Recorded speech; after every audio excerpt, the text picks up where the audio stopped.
All right, good afternoon to everyone. I think Lisa just dropped off for a second, and we'll do the introductions. And there she is. There I So am. that's perfect. Before I read the formal introduction, I want to say to everybody that this was a talk that Dr. Drago gave to the Law and Mental Health series a number of months ago, and it was very relevant to clinical practice, even though it's a forensic topic. And so we asked her if she would be willing to present this talk to grand rounds to our clinical staff, because it is so relevant to what we do. So it's a real honor to have her back. We are abusing our friendship with her, and we apologize for that. But let me introduce her to you formally. Dr. Drago is a forensic psychologist in private practice in Annapolis, Maryland. She earned her PhD from the University of Massachusetts and her master's from the University of Connecticut. She is board certified in forensic psychology, no easy task, by the American Board of Forensic Psychology. Dr. Drago specializes in civil matters, especially in areas related to employment, including disability, workers' compensation, fitness for duty, ADA, wrongful termination, security clearance, harassment, and discrimination. She's the author of the book Best Practices in Forensic Mental Health Assessment, the Evaluation of Workplace Disability, as well as many book chapters and articles related to these areas of practice. She has served as the president of the American Board of Professional Psychology, chair of the APA Committee on Professional Practice Standards in Psychology, and co-chair of the APA Committee on Legal Issues. She is an adjunct professor of clinical psychology in the Chicago School of Professional Psychology in Washington, D.C. It's a real honor to have her speak to us. I appreciate it. She's a friend I've known a long time, and I'm sure you will find her talk to be incredibly valuable to you. Lisa, it's all yours. Thanks so much, Jeff. I appreciate that. I'm hoping you can see the slides. If someone could just let me know if you can. I can see them. Perfect. Okay, great. Thank you, Jeff. Okay, so the topic that I'm talking about today is called Key Concepts in the Forensic Assessment of Disability. Now, I understand that most of you are not forensic practitioners. So I want to just explain the topic a little bit and help you understand what the title means and where this is coming from. So when I'm talking about forensic assessment, I'm really talking about doing assessment not at the behest of necessarily the person being evaluated or simply to treat them, but to answer a question for a third party. And that third party could be an employer, it could be for Social Security, it could be for a legal suit, it could be for workers' compensation. But anytime you are responding and providing an opinion that is not just for the person that you're evaluating, we would consider that in the broad range of forensic assessment. So just to give you a little explanation about that topic. Okay. So I want to first go over what I'm going to talk about today. 3 things that I hope you take away from this. First is the importance of correctly identifying the definition of disability. I'm going to talk a bit about that in a minute. The second thing I hope you take away from this is an understanding of why functional capacity is more important than diagnosis when you're talking about a disability evaluation. And then the third takeaway is the sources of data for disability evaluations, being able to identify some different sources of data. So when I was first asked to do this talk last summer for another group, it was told it was an hour presentation, as it is today. And I was a little stumped because I typically talk about this in either a 4 or 7 hour presentation. And so trying to conceptualize how to talk about this in an hour in a meaningful way led me to consider a question I had received from a colleague the week before. So here is my colleague's question, and I'm going to use this as a basis for my discussion with you today. So my colleague sends me a question because she knows that I do a lot of disability assessment. And she said, I'm conducting a workplace threat assessment evaluation. The employee who works in a warehouse for a large retail company said she is disabled from a traumatic brain injury, which I think might be malingered. Okay, so she's questioning whether she actually has a traumatic brain injury. And my colleague says that the person she's evaluating is angry because she hasn't been given accommodations for a traumatic brain injury. My colleague said that she thinks that this person has a paranoid personality disorder, PPD, because she can distort any comment into a direct insult and then reacts with hostility, accusations, and demands. At times, she loses control of anger, argues, and shouts. So her question to me was, she obviously cannot work with people. Would a paranoid personality disorder at this level qualify as a disability, even though it's technically not a mental illness? So this was the question that she presented to me. And my response to her was to ask her some questions back. And that's going to be the basis of my talk today. So the first question is, disabled says who? Okay. And by this, I mean, and this is probably the most important thing if you don't take away anything else from today, is that disability is determined legally. It is not, when we're talking about the way I'm speaking about it today, I'm not talking about something that's a clinical impression or a way of sort of describing someone in a sense. For example, if you're a friend of yours who's not a clinical person says to you, oh, I'm really depressed. They may not be saying that they really have clinical depression. They may be saying, I feel down. So the way they're using that term depression isn't defined in the same way it would be defined if you were doing, say, a diagnosis of that person. The same is true for the word disability. We're not using it in a generic sense. We're using it in a very specific legal sense. So in order to determine whether someone is disabled, you have to understand the specific legal definition of disability. Okay? There's no such thing as being disabled without understanding the legal context in which the person is finding themselves. Okay? So again, we're talking about disability as a legal rather than a psychological or medical term. That's the first point. The second point is that disability is always contextually defined. Okay? It doesn't exist in a vacuum outside of a specific context. For example, one aspect of disability are claims for disability benefits. And these are things like disability insurance, workers' compensation. When a person is eligible, if they are disabled, to receive certain monetary or medical benefits or other benefits because of their disability status, that's one way that disability is looked at. A second way would be in fitness for duty evaluations, looking at whether a person in the context of having some kind of mental illness or other related problem is able to work in a safe fashion. And the third way that we're going to talk about it is determining eligibility for legal protections. For example, with ADA, Americans with Disabilities Act, if someone is found to be disabled under ADA, they would be entitled to certain protections under the law. Now, for each of these, and this is not a complete list of the ways legally in which a person can be disabled. These are simply examples.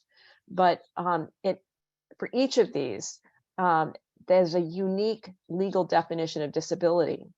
So to answer the question whether someone is disabled or not, it's really asking the question, does this person meet the definition of disability for the specific program or in the specific context which the eligibility is sought? So let me drill down on a couple of these just to give you some ideas about how this plays out. So the first area I'm going to talk about is workers' compensation. And the purpose of workers' compensation is to provide benefits for workers who become ill or injured on the job. Okay? And so the definition of disability is that it has to be a work-related injury that has resulted in a lasting physical or mental limitation, or what we call an impairment. So if the person's injury or illness is a product of something unrelated to work, it would not be considered a disability under workers' compensation. Now, this causative factor is the thing that distinguishes workers' compensation from most other kinds of disability, in that there has to be that connection between the illness or injury and the person's work responsibilities. Now, one of the complications with workers' compensation is that except for federal programs, and there are a few federal programs, most workers' compensation benefits are handled differently in each state.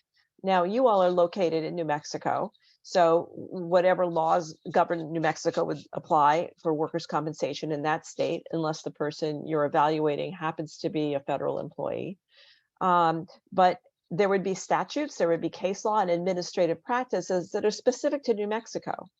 Now, if the person you're evaluating, say, was employed in a neighboring state, or maybe with remote work, people might be employed in Nebraska and be living in New Mexico. So you may be asked to evaluate someone for whom the law is actually not New Mexico law, but the law of a different state. So that's just something to be aware of. Now, federal workers' compensation programs are governed by specific federal laws, and there's several of them that I've listed here that can apply.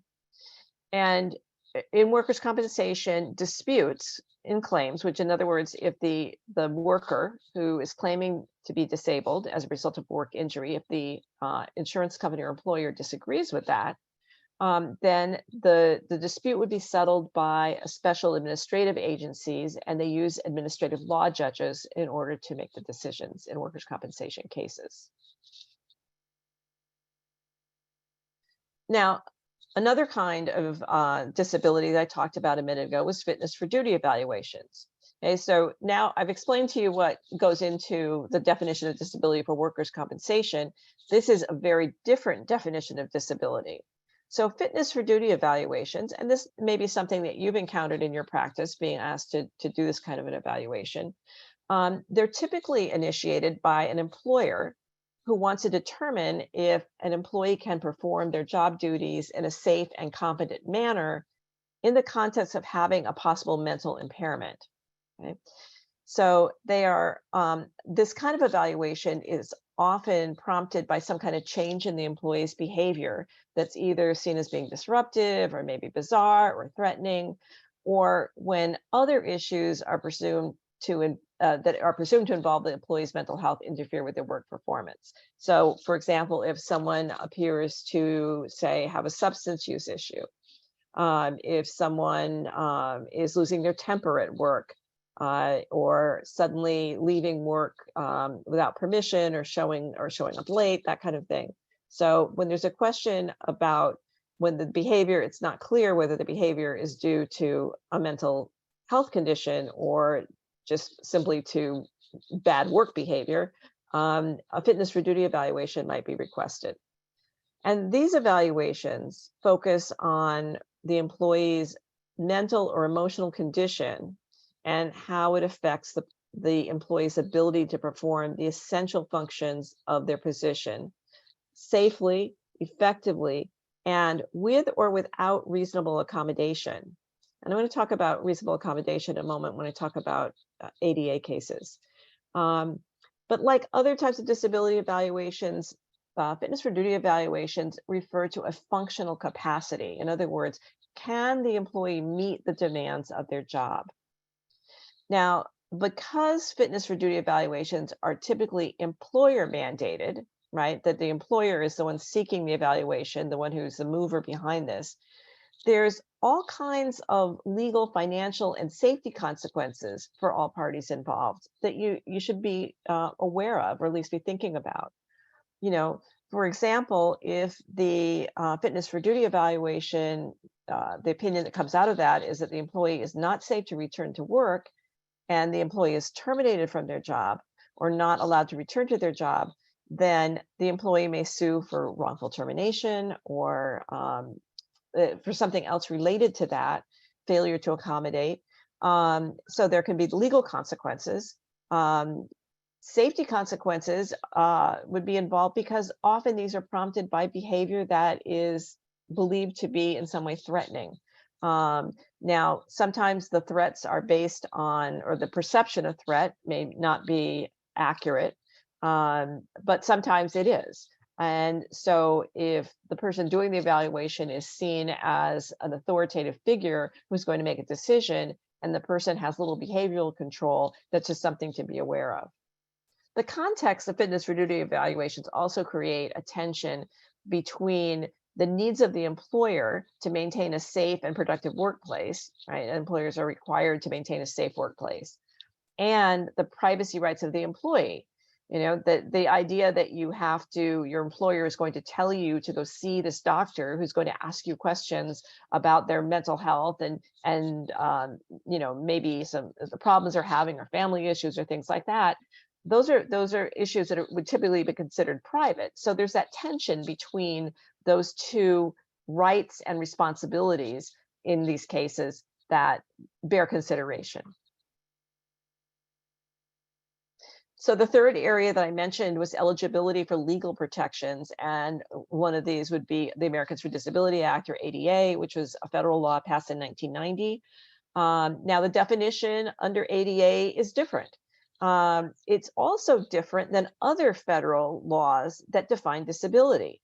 So, for example, if you have someone who, say, has been determined to be disabled under Social Security disability, you can't assume that they would be disabled under ADA, because these are two very different legal definitions and they're not interchangeable.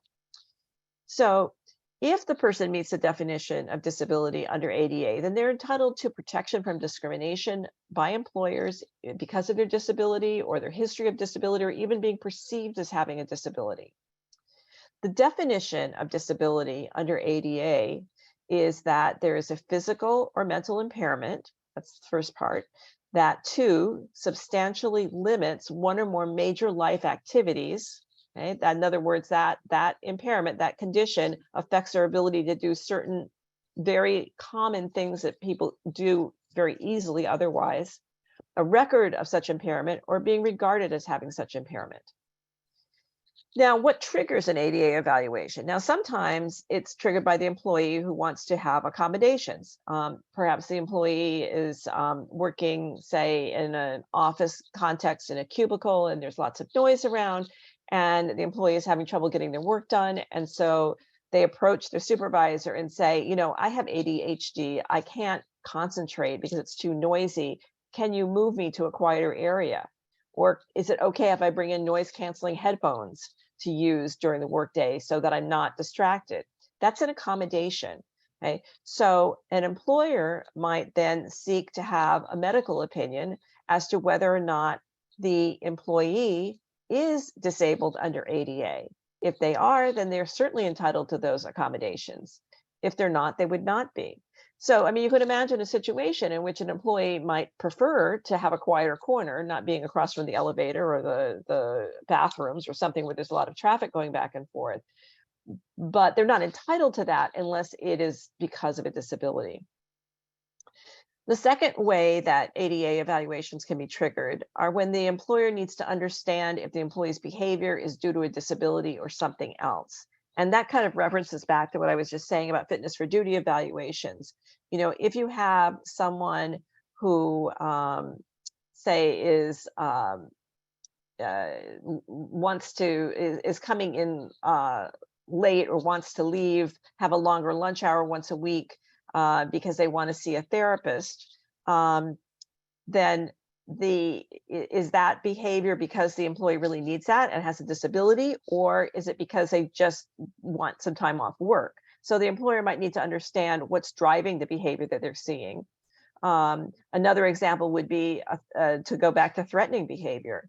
If an employee, or if it's a direct threat, by the way, it is not covered under ADA, but say if an employee is making other employees uncomfortable because they are talking to themselves, and other employees are kind of taken aback by that and a little uncomfortable around that, well, the employer needs to know if that's due to some kind of mental health condition, or if they just need to have a counseling session with the employee to tell them they need to keep their voice down.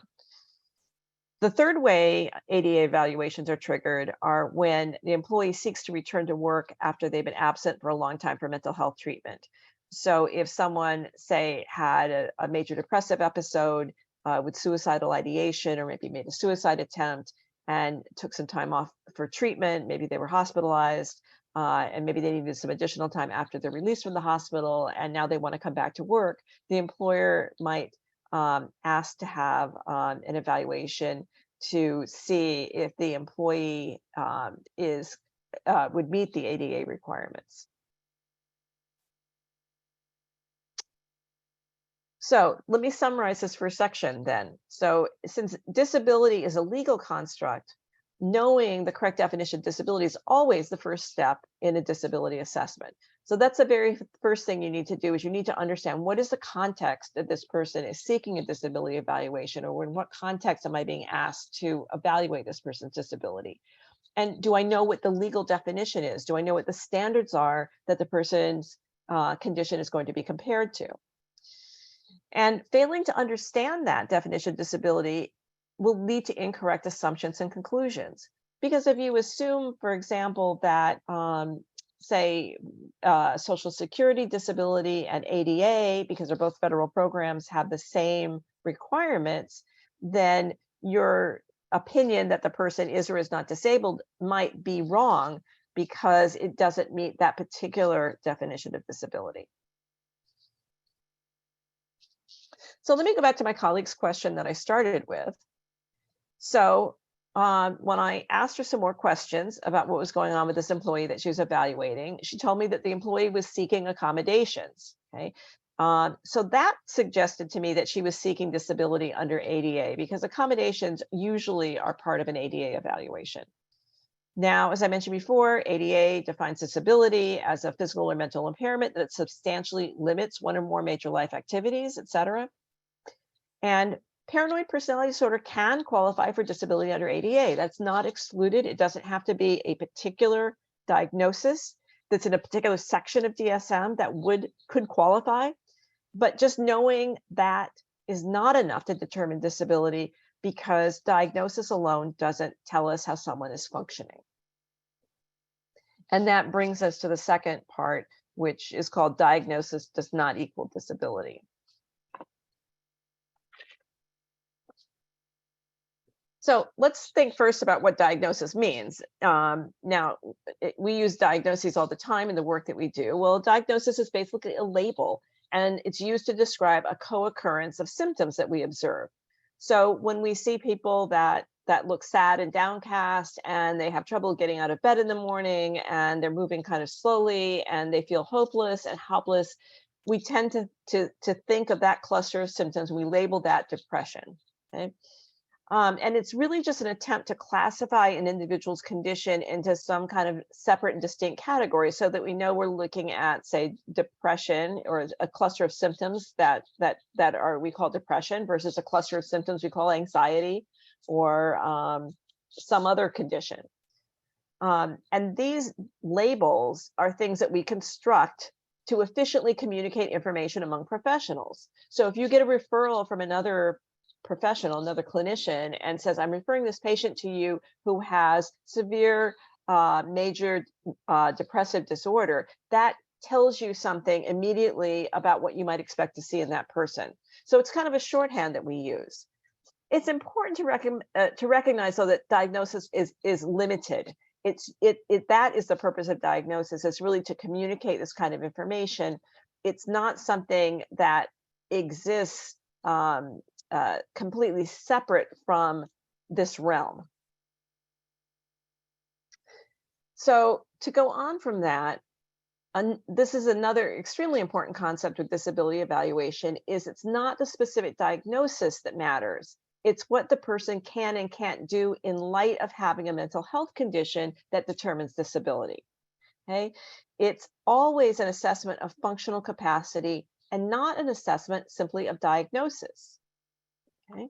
So although a person needs to have some kind of a condition, right? There has to be something going on with them, other than just like, I'm tired of going to work, or I don't feel like doing this. I mean, that wouldn't be the basis for disability.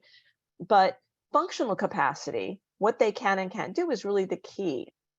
Now, regardless of the source of benefits, whether it's ADA, whether it's Social Security, whether it's workers' compensation, whether it's a fitness for duty evaluation, it's always the functional capacity, not the diagnosis.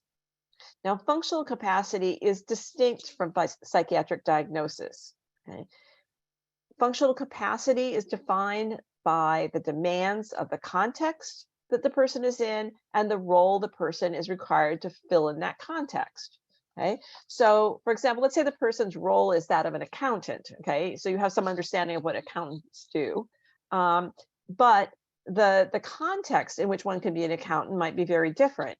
If you're an accountant in a big accounting firm where you're going around the country and auditing and under a lot of pressure, that might be different than an accountant who has their own tax business and sees, individual clients around tax season. That's a very different context. So understanding those defines what functional capacities are required. So when we're talking about occupational disability, right, work-related disability, we're really talking about the person's ability to perform the important duties of their job. Okay? They don't have to perform everything that they do, but they have to be able to perform the important duties of their job. So just to talk about what some of these terms mean, we already said that diagnosis is just a label that we use to efficiently communicate information. When I talk about condition, I'm talking about the specific manifestations of psychological distress or cognitive compromise, or if you're thinking in the realm of physical illness, for example, however that manifests. And that's really irrespective of diagnostic label. Okay, so what we're looking at is how not really what we call it, because if for those of you who have been in the field for more than a couple of years, you recognize that periodically our diagnostic criteria get updated and changed. So it's not something that has been set in stone and never changes, right? But the person's condition exists separate from that. So when I talk about the condition, I'm talking about what's going on with that person, regardless of what we decide to call it. Now, functioning is the ability to do something, to perform an activity. Okay? When I talk about impairment, I'm talking about the loss or diminishment of ability.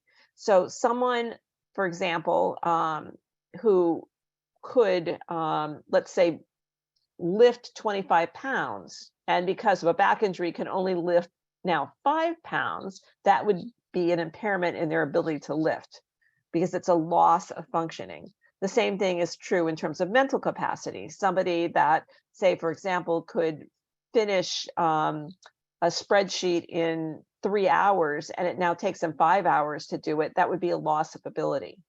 Okay? Now, context means the circumstances under which a person is required to perform. So that has to do with what's going on, what's the level of supervision, what are the requirements for speed? Are there time limits? Are there other people around them? How much interface do they have to have with other people, coworkers, public, supervisors? So that's all context related. Work capacity talks about the ability to perform job duties. And we can talk about work capacity, right, being different than disability, which is the next one. And disability is the legal determination. Disability is when a court finds the person is a disabled worker under ADA, for example. That would be disability. Work capacity, as clinicians, we can talk about work capacity, the ability to perform the job duties the person has without making a legal determination and calling it disability. Now, in terms of mental health and work capacity, one of the things that we know is that many people with mental health issues continue to function in the workplace. There are plenty of people who have depression, anxiety, even issues with schizophrenia, all kinds of things that actually are able to go to work. So diagnosis doesn't determine work capacity. It's the individual's functional ability, again, within that context, in the demands of their occupational setting. And the nature of the work impairment is not specific to or dispositive of any one diagnosis. So if you think about, for example, major depressive disorder, you are probably recognize that people with that same diagnosis might present very differently. You might have some people who have a more agitated depression where they have trouble falling asleep and they get very little sleep, and you see a lot of motor hyperactivity. You see worry and that kind of presentation versus someone who is sleeping 14 hours a day, not getting out of bed, maybe not moving very slowly. So a person or people with the same diagnosis might present very differently. So we can't infer from a diagnosis exactly how that person is going to present. So it's also important to recognize rather that very few mental disorders preclude all types of functioning. Okay, mental disorders can limit functioning. They can make some types of functioning very difficult, but very few of them eliminate all types of functioning. Okay? And because there's a variability in symptom presentation, right? The way the symptoms present, like two people with depression might present very differently. Their premorbid capacity, okay, what were they like before they developed major depression, and the demands of the situation that they happen to be in, two individuals with the same diagnosis might function quite differently. Another thing to keep in mind is that many mental disorders can be chronic or episodic. So you might have symptoms that wax and wane over time. Bipolar disorder is a good example of this. You might have periods of relative stability where people function quite well, and then there might be periods of exacerbation where they can't function well at all. So it's not necessarily a continual level of functioning or functional impairment given a particular diagnosis. Now, when I talk about functional abilities, I want to talk about specific abilities that are required to perform a task. If you think about a job duty, okay, a job duty requires specific functional abilities. So let's take the example of an administrative assistant who has the job duty. One of their job duties is to maintain a spreadsheet. The functional abilities that would underlie that would be things like computer skills and numeric skills, being able to pay attention and concentrate and focus for a period of time, etc. So you want to think about not just the person's job title, but the duties that they have to perform and what functional abilities underlie those job duties. Now, symptoms are not the same as functional abilities. Symptoms are things that are subjective, right?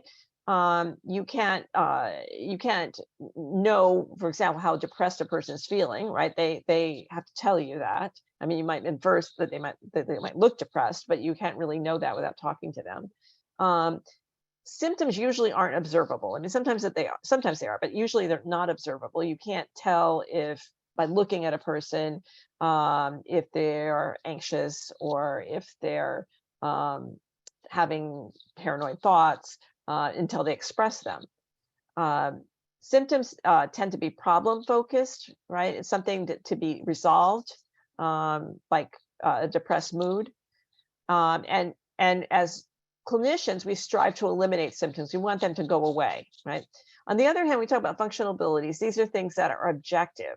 So these are things that can be observed, they can be measured, and they're action focused. So you could imagine, for example, developing a way to test whether a person has a particular level of, say, attention or concentration or math skills or physical skills for that matter. So these are things that you could measure, you could observe, and they're things that a person does. And we also strive to enhance functional abilities. These aren't things we're trying to get rid of, we're trying to enhance them. So someone who is able to pay attention for 15 minutes, you would like them to be able to pay attention for longer than that, maybe 20 minutes. So you're trying to enhance those functional abilities. So here's some examples of functional abilities. And there are thousands of functional abilities we can talk about, probably more than that. But again, if you look through this list, these are all things that you could observe, you could potentially measure, and you might be able to work with someone to enhance those abilities.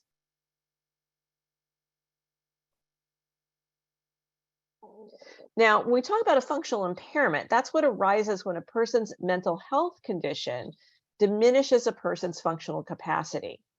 So, for example, a person with OCD has obsessive thoughts about germs. That interferes with their capacity to remember the steps involved in completing a work task, right? Because they're preoccupied with these thoughts about germs. Another example would be a person with autism spectrum disorder who gets very stressed when there's a change in the order of workflow and leaves the work site. Okay, they're used to doing certain things at a certain time in a certain way, and they get overwhelmed when that's changed, and so they just leave the work site. These are examples of how a person's mental health condition could affect their functional capacity. Now, Gold and Schumann came out with this model, which I think is a helpful way to think about it in terms of functional abilities and job demands and what this means for disability. So when you have a person's functional abilities that are insufficient to meet the demands of their jobs, we would say that that person is disabled. On the other hand, if their functional abilities exceed the demands of their job, meet or exceed it, then we would say they are not disabled.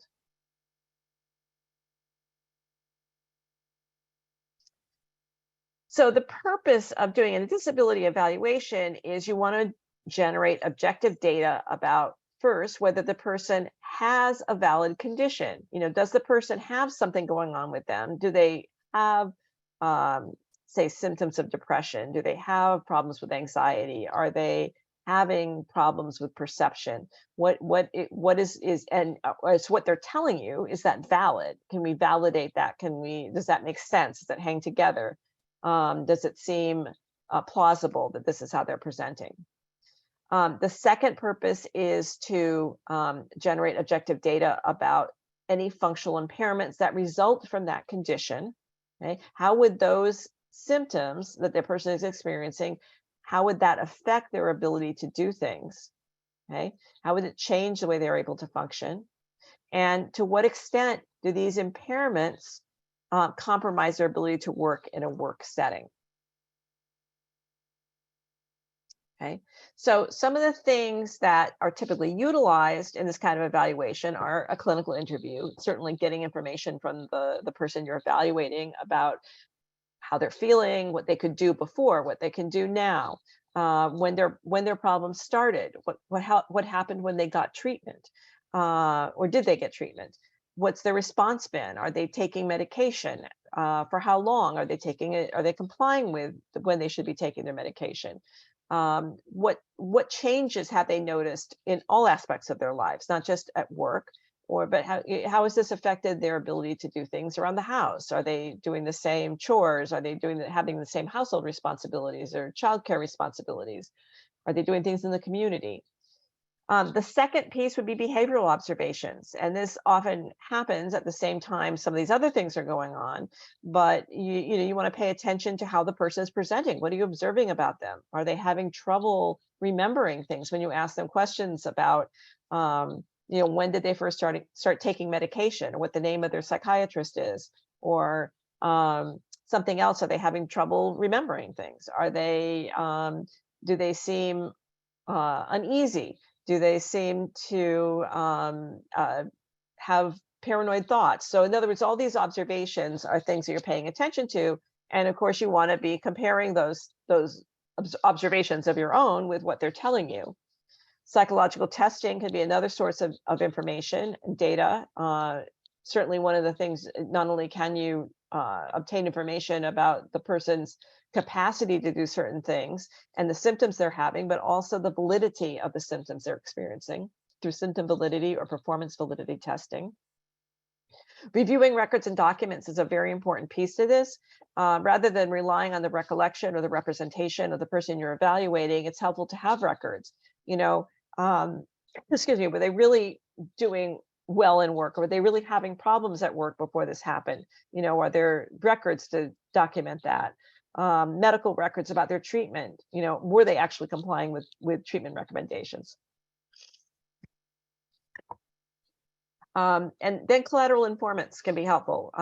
Again, so the collateral informants can also have bias, and they might present information that is affected by that bias, but people who, coworkers, family members, friends, somebody who has observed, certainly professionals who've worked with a person would be good collateral informants to incorporate that information. In terms of using psychological testing, it's important to know what tests can and can't do. Well, first of all, they can provide information about a person's psychological functioning and identify personality traits and acute and chronic symptoms of distress. Cognitive functioning, they can cross-validate information from other sources, and it can provide information about the person's response style. In other words, whether they're under-reporting or over-reporting their symptoms. They can't, however, determine if someone is disabled. That's not so, no test can tell you that. Testing is a source of information if that's something that you're using or have that from another professional that's providing that to you. But no test can determine if someone is or is not disabled. Now, one of the things we want to talk about is dissimulation, or what's often called malingering in disability evaluations. And there have been a range reported in research in terms of how prevalent this is, from a low of about 7.5% to a high of about 40%, plus or minus 10, in disability cases.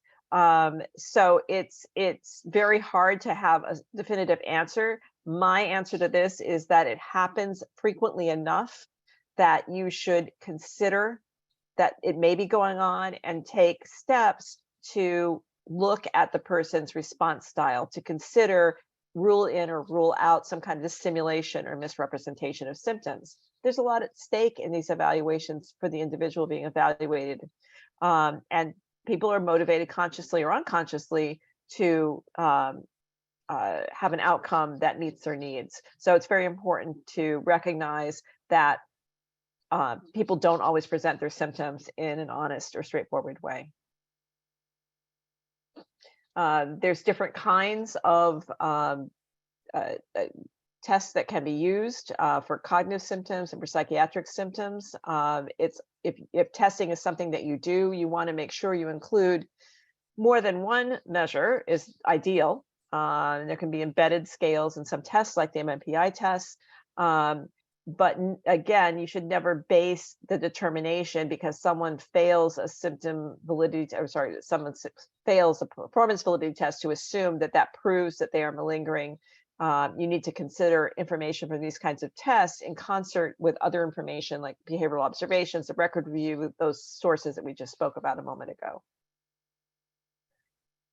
Also, keep in mind that just because someone is exaggerating or malingering doesn't mean they don't have any actual symptoms. They just may be exaggerating them. They may be distorting information both for unconscious or unintended reasons. It may be a product, for example, of they feel very depressed, and because they're so depressed, they feel hopeless and they don't feel like they can do anything, and that might not be accurate, but that's a product of their illness. It's not an intentional misrepresentation. And then you also want to think about how cultural differences might be influencing the person's presentation, and not assume that because their behavior seems a little bit unusual to you or not typical of how someone with depression or anxiety presents, that might mean that they're malingering. People often don't report things accurately because they don't understand. They might not have good recall. Personality factors, for example, people higher in narcissism tend to have an inflated self-view and may think they're doing much better than they are. And again, manifestations of the actual condition, for example, depression leading to pessimism, is always a factor as well. There hasn't been enough research in terms of how cultural issues affect assessment of response style. Many of the tests used for response style use cut scores. So in other words, that if a person scores at or below or at or above, depending on how the test is constructed, there's a decision rule that says, well, if you're above this score or below the score, then that means you are malingering or misrepresenting yourself. You have to be particularly careful with making those decisions when a person has either linguistic or different cultural background than the mainstream American population in which the test was probably normed. So use care if you're using these tests in terms of the cut scores. consider a much more conservative test, a cut score, if you are, again, evaluating someone from a different cultural background. So let's go back to my colleague's question. So my colleague didn't find support for the traumatic brain injury. She didn't think that that was going on, but she did find support for the paranoid personality disorder. She thought that that was well supported. She described that that condition led to impairments in interpersonal functioning, marked by misinterpreting comments, shouting, angry outbursts, making accusations, arguing, making inappropriate demands. And these are functional impairments that could certainly support a definition of disability. But again, this is not quite enough, right, at this point, which leads us to the third part, which I call just because. Just because talks about the causal connection between the observed work impairment and the mental health condition. So there needs to be a causal chain established between whether the person has valid symptoms, which then lead to functional impairments that are relevant in the contextual environment that they find themselves, right? And then that would lead to an opinion regarding their disability status. So by contextual demands, if a person, say, isn't good dealing with the public, but the nature of the job doesn't require any contact with the public, then that functional impairment wouldn't be relevant. It wouldn't be relevant with those contextual demands. We think about disability as being an interaction of then a person and situation variables. And it involves explaining how an individual's mental health condition interacts with the demands of the work environment and the extent to which the work capacity then becomes impaired as a result of that interaction or affected. So again, it requires drawing that connection between the manifestations of the individual's mental health condition and the specific impairments in their functioning, and then extrapolating those functional impairments to the requirements of their job or the situation which is relevant to the disability determination. So I'm just going to give you a couple of examples of how this impairments interact with the context. Okay, one of the variables would be the demands of the environment. Let's say that we have a machine operator in a factory who has depression, and the depression leads to insomnia, and that results in afternoon fatigue and sleepiness. So let's think about some of the variables in this environment. So what if he works an early shift and is off by 3 p.m.? Well, then it's not so much of a factor because he's off work by the time he gets sleepy. What if he can take a coffee break anytime he's feeling sleepy, and that would increase his alertness? What if he's operating machinery that's unlikely to cause an injury? On the other hand, what if he's operating machinery that's very heavy and could easily cause an injury? Okay, that would be a different contextual factor. What if he can only take breaks at scheduled times, not when he's feeling sleepy, but he has a break at 1 o'clock and that's it. You can't take a break at 2 if you're feeling sleepy. Or what if he can't take any breaks during the afternoon? So you can see how these contextual factors would make a big difference in terms of how this person's functional capacity related to this insomnia and this afternoon fatigue would play out in a work environment. Let's try another example. And this has to do with the severity of the impairment. In this example, we're talking about a college professor who is required to give lectures to large classes. The professor develops a specific phobia regarding public speaking. What happens if the professor just feels a little uncomfortable but still able to lecture? Probably not a disability. Excuse me. What about if he or she feels quite uncomfortable and sometimes loses a place in lecture notes or stumbles over words? Well, now we're seeing some effect on their job. But then what if we have a situation where the person feels very uncomfortable and often avoids lecturing or stops lecturing early, or finally can't make themselves speak in front of the class at all? So you can see that there's a spectrum in which a person's severity of the impairment could affect their work functioning. Sorry about that. Impairment in work capacity has to be related to the person's mental health condition. It's important to differentiate factors that are situational from disability, things like having economic problems or losing interest in their career, wanting to relocate, needing to care for a sick family member. They're all things that might affect a person's work capacity, but are not disability related. And so the key question becomes, if these factors were removed, would the person be able to perform their important job duties? Sorry. In terms of the impact of culture on disability assessment, thinking about things about how mental illness is expressed in the person's culture, if they're not part of the mainstream culture that you tend to see. Attitudes towards seeking help from mental health professionals, is that acceptable in their culture? What about shame? Does that play a role in acknowledgement of symptoms or problems? Acceptance of traditional Western views of mental health treatment, the use of medication. Are you misunderstanding cultural differences as symptoms of a mental health condition or a personality disorder? Things like acquiescence to authority figures like mental health professionals. And then if you're using psychological tests, are those appropriate both linguistically and culturally for this examinee? Now, after you've done your assessment, there's a variety of opinions you might reach. One is that the person does have a genuine condition. That's the first step, because the person doesn't have a genuine condition, then there can be no disability. Now, if it's workers' compensation, of course, the causality is the next factor that has to be considered, which is not relevant to the other kinds of disability evaluations I've talked about today. And that is that if the person has a genuine condition that's not related to their work injury, then they wouldn't be considered disabled under workers' compensation. Again, not relevant to other types of disability. The third level would be the person has a genuine condition, but they don't have functional impairments that interfere with their ability to work. To go back to the example I gave a moment ago about someone who has a functional impairment in terms of dealing with the public, maybe they have a social phobia, but they don't have to deal with the public in their work environment. So that wouldn't be a disability in that case. The next step would be the person is unable to perform work duties for reasons that are unrelated to an illness or injury. So that would be, say, something like having a bad attitude, being tired of their job, maybe having to stay home and take care of a sick family member. Those are all important things, but not related to an illness or injury on their part. And then finally would be the person does have a genuine condition that has functional impairments that interfere with the performance of their job, and that would be considered a disability. So let me go back again to my colleague's question. So my colleague established that the impairments in the employee's interpersonal functioning were because of paranoid personality disorder. As a warehouse worker, the employee worked as part of a team and had to interact with coworkers and supervisors. The employee's deficits in interpersonal functioning would interfere with her ability to perform the duties of her job.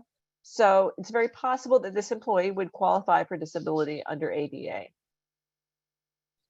And I thank you for your attention today. And here are a list of references. And now I guess we're going to do some questions. Yeah, we don't have a lot of questions, Lisa, but I do. I think most of the individuals on this presentation are going to be confronted with requests to write letters, fill out disability forms for short-term disability, recommend accommodations for people in school or at work, write emotional support animal letters, whatever. Problematic, not problematic?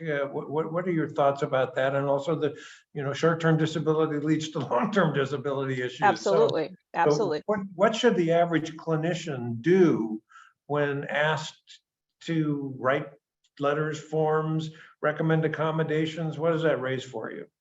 So, I mean, the first question I would have is, do you have enough information to answer those questions? Do you have enough information that you can rely on other than the person's representation to you that they have the impairments? And if you don't, then I think that you should consider passing on that. If there's a way to acquire that information and you're in a position to do that, then I would say move forward with that. But if you don't have the information that you need beyond what the person is telling you, like I feel really depressed and I really need to take my Pomeranian on my flight to Hawaii, that unless you have information that supports that, I would think that you should pass on that. Now, if you do feel like you're in a position to either obtain the information, or you have that kind of information, then go back to the whole idea of functional impairment. Think about the person's symptoms, the symptoms that you can really substantiate, that you feel that there is evidence to support, and think about how that changes the person's functioning.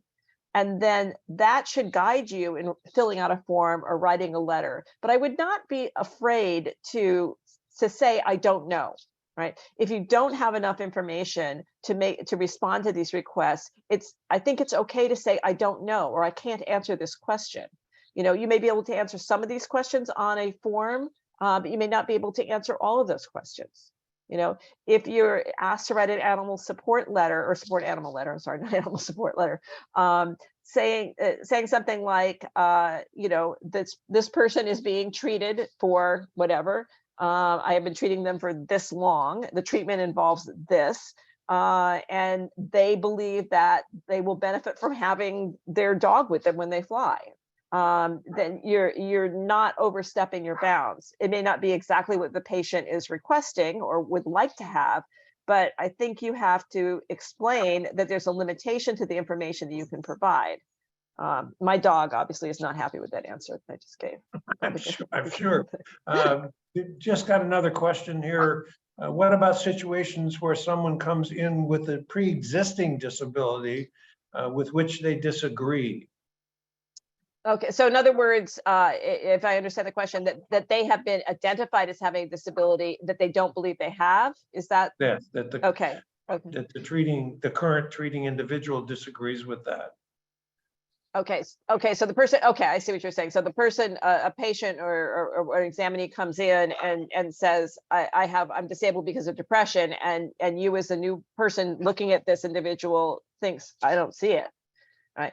Well, I guess it would be, are you being required to continue to support that disability? As a patient coming in and asking, I've always had depression and my last doctor gave me filled out these forms. And I want you to fill out these forms. And you disagree with that. I mean, I guess I would go back to saying, I haven't known you long enough, or I don't have this information that's required to fill out this form. If it's appropriate, you could suggest I can refer you to someone who could do an evaluation, so we would have that information. If it's reasonable within the context that you're working, then that I would not feel compelled to provide something that you don't feel comfortable providing or feel that you have the factual basis to support.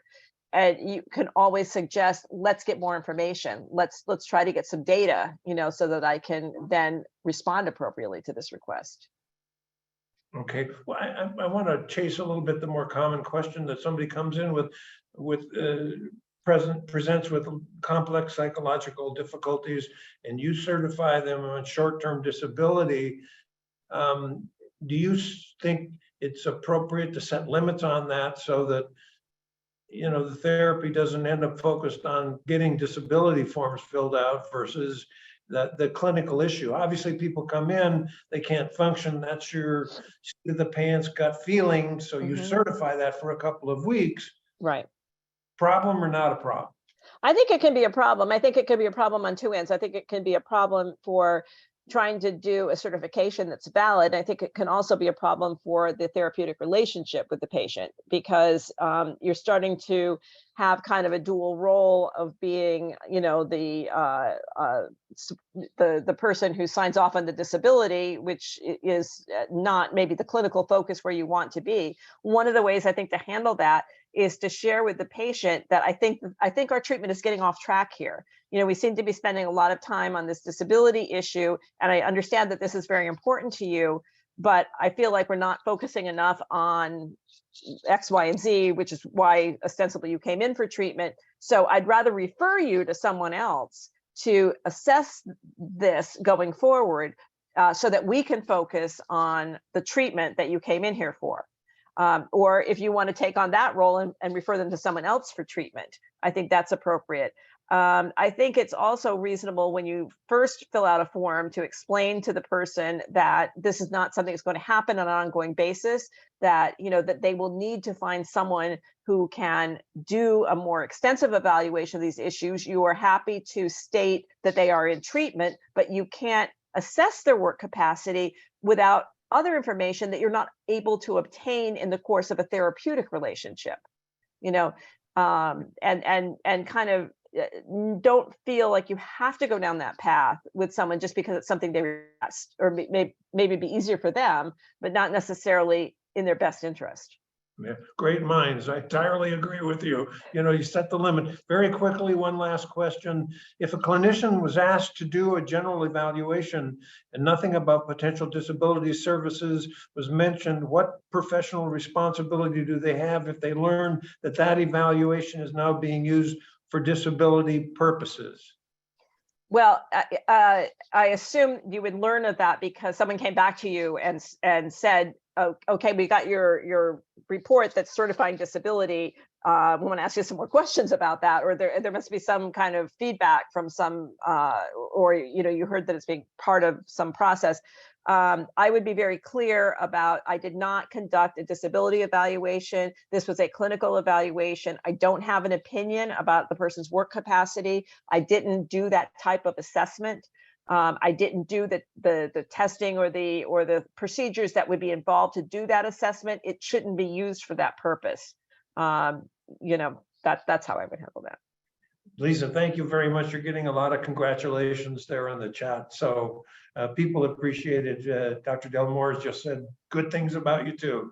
You're the best. Thank you. We appreciate it. Thanks for being a part of the University of New Mexico Grand Rounds. Okay. Thanks for asking. I appreciate it. Take care. Thank you. Bye-bye.